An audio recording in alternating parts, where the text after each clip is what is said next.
Berita faktual dan terkini dalam DMP Evening News malam ini. Puncak arus mudik lebaran di stasiun Pasar Senen diperkirakan akan jatuh pada 6 April mendatang. Yusril Iza Mahendra menyebut keputusan MK terkait meloloskan cawapres Gibran Rakabuming Raka problematik. Dan Beyonce resmi pecah rekor melalui album terbarunya. Informasi selengkapnya dalam DMP Evening News edisi Selasa 2 April 2024.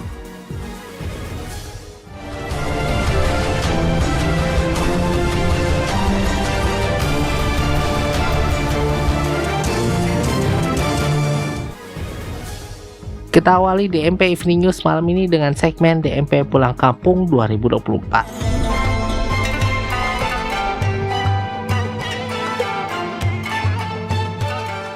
PT Kereta Api Indonesia atau KAI Daob 1 Jakarta memprediksi puncak arus mudik lebaran dari stasiun Pasar Senen, Jakarta Pusat akan terjadi pada Sabtu 6 April mendatang.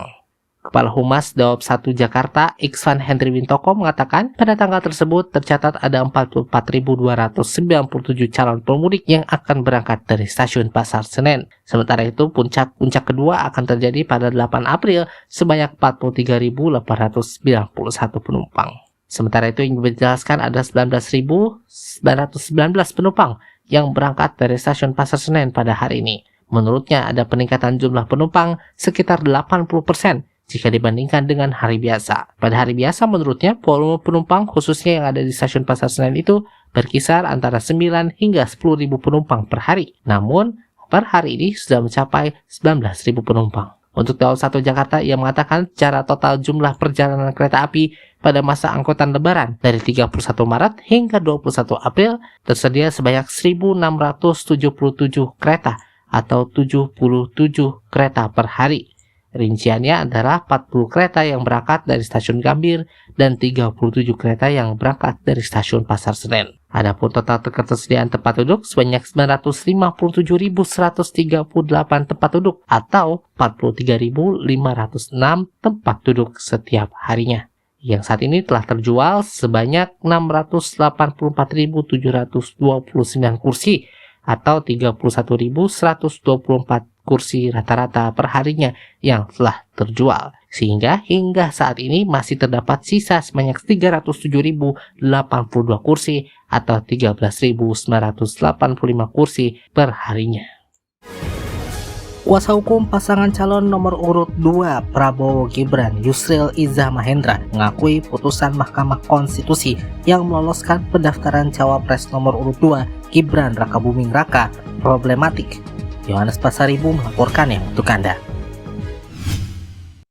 Kuasa hukum pasangan calon presiden dan calon wakil presiden nomor urut 2 Prabowo Subianto Gibran Rakabuming Raka, Yusril Iza Mahendra, mengakui bahwa putusan Mahkamah Konstitusi nomor 90 tahun 2023 problematik.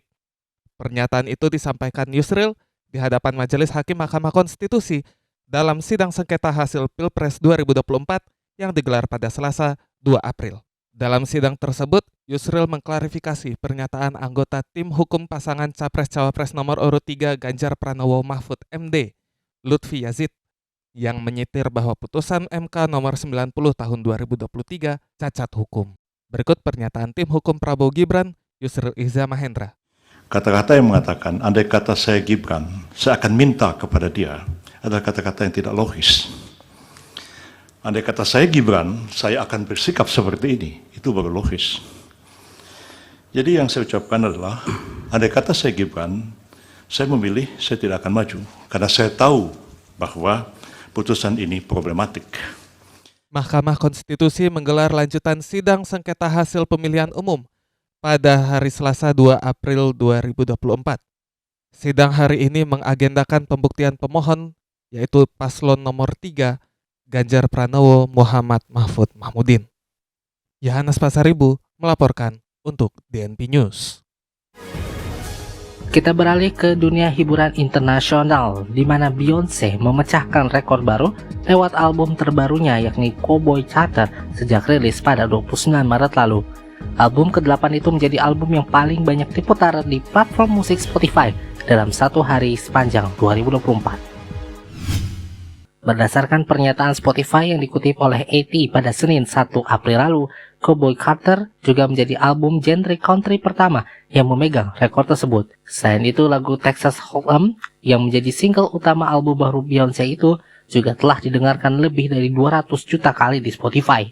Hal tersebut membuat Texas Hold'em masuk ke tanggal lagu US Top 50. Cowboy Carter merupakan album penuh ke-8 yang dirilis oleh Beyonce. Album tersebut telah rilis ke pasaran secara fisik dan digital pada 29 Maret lalu. Album ini pertama kali diumumkan Beyonce lewat laman resmi pada 12 Maret lalu. Ia mengatakan Cowboy Carter merupakan babak kedua dari album Renaissance yang telah rilis pada tahun 2022 lalu.